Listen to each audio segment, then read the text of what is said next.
സംസ്ഥാനത്ത് 50-കാരൻ മരിച്ചെന്ന വാർത്ത വരുന്നു. തമിഴ്നാട് ഡിണ്ടിഗൽ സ്വദേശി ബാബുരാജാണ് മരിച്ചത്. പോലീസ് കസ്റ്റഡിയിൽ വെച്ച് ദേഹാസ്വാസ്ഥ്യം പ്രകടിപ്പിക്കുകയായിരുന്നു. തുടർന്ന് ആശുപത്രിയിൽ എത്തിച്ചപ്പോഴേക്കും മരണം സംഭവിച്ചു.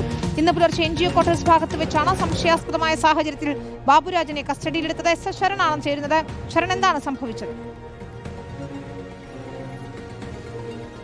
വിനീത, ദിണ്ടിഗൽ സ്വദേശിയാണ് ബാബുരാജ് കഴിഞ്ഞ കുറച്ചു കാലം കാക്കനാട് ഭാഗത്ത് വാടകയ്ക്ക് താമസിക്കുകയായിരുന്നു. ഇതിനിടയിലാണ് അദ്ദേഹത്തിന്റെ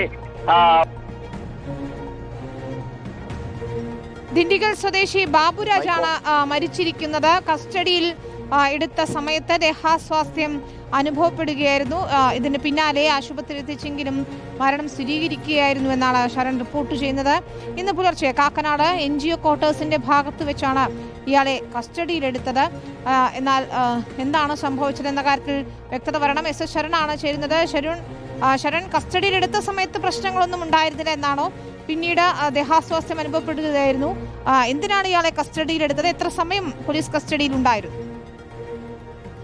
വിനീത, കസ്റ്റഡിയിൽ എടുത്ത സമയത്ത് അദ്ദേഹത്തിന് ആരോഗ്യ പ്രശ്നങ്ങളൊന്നും ഉണ്ടായിരുന്നില്ല എന്നുള്ളതാണ് നമ്മൾ മനസ്സിലാക്കുന്നത്. ദിണ്ടിഗൽ സ്വദേശിയാണ് ബാബുരാജ് കഴിഞ്ഞ കുറെ കാലമായിട്ട് അദ്ദേഹം കാക്കനാട് ഭാഗത്ത് വാടകയ്ക്ക് താമസിക്കുകയായിരുന്നു. ഇതിനിടയിൽ അദ്ദേഹത്തെ ഇന്ന് പുലർച്ചെ കാക്കനാട് NGO ക്വാർട്ടേഴ്സ് ഭാഗത്ത് വെച്ച് സംശയാസ്പദമായ സാഹചര്യത്തിൽ കാണുകയായിരുന്നു. നാട്ടുകാരാണ് ഇത് പോലീസിന് വിവരമറിയിക്കുന്നത്. അങ്ങനെ തൃക്കാക്കര പോലീസ് സ്ഥലത്തെത്തി കാര്യങ്ങൾ ചോദിച്ചപ്പോഴും ഇദ്ദേഹം കൃത്യമായ മറുപടി നൽകാൻ തയ്യാറായിരുന്നില്ല. അതിന്റെ അടിസ്ഥാനത്തിലാണ് കസ്റ്റഡിയിൽ എടുത്തിരുന്നത്. അങ്ങനെ കസ്റ്റഡിയിൽ എടുത്ത് ഇന്ന് പുലർച്ചെ 3 മണിക്ക് കസ്റ്റഡിയിലിരിക്കെയാണ് ഇദ്ദേഹത്തിന് ഫിക്സ് വരുന്നത്. അങ്ങനെ അപസ്മാരം ഉണ്ടായതോടുകൂടി സമീപത്തുള്ള ഒരു ആശുപത്രിയിൽ പ്രവേശിപ്പിക്കുകയായിരുന്നു. പക്ഷേ ജീവൻ രക്ഷിക്കാൻ കഴിഞ്ഞില്ല.